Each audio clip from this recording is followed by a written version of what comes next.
Maupayan aga mga kapuso, balik ta dinhi sa Tacloban City. Nanukad kita karon sa grounds sa Tacloban City Astrodome sa may Sagkahan Street.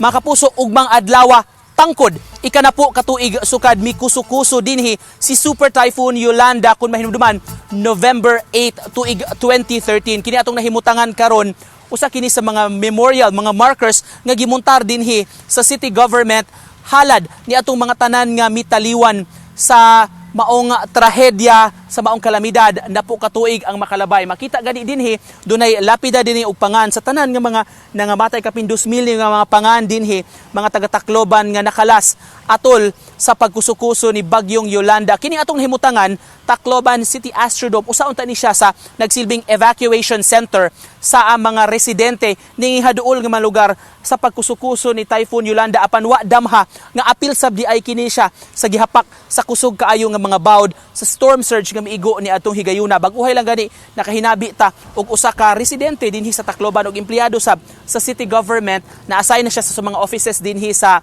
Tacloban Astrodome. Mipasabot siya nga dito higayuna anaa sila sa third floor ning maong building sa Tacloban Astrodome nag-evacuate apan wa damha nga naabot ang tubig, gitas-on sa tubig kutob sa second floor.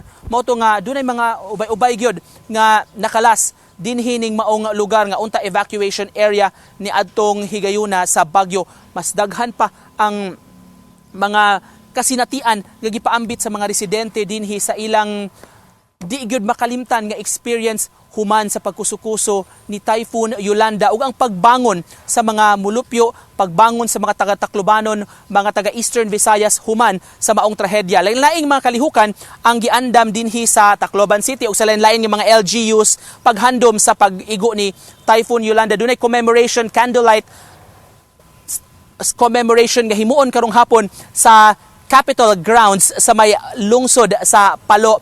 Doon na sa himuon sab nga volunteers gathering, murag reconnection kuno siya human sa napo katuig magtapok kini pipila ka mga volunteers nga mitabang sa pag-rebuild sa Tacloban, pag-rebuild sa Leyte o sa Samar human miigo ang Bagyong Yolanda. Dunay po yung mga pipila ka mga VIPs nga gilaumang mutambong sa kalihukan ugmang adlaw ug kana na ang hingpit nga gipangandaman sa city government maong subsub na kay preparasyon sa atong pagsuroy diri sa pagpanglimpyo sa dapit o paghanay sa lugar labi na sa mga venues nga himuan unya sa lain-lain nga mga kalihukan. Mo kanang latest gikan una dinhi sa Tacloban City. Balik unta sa studio.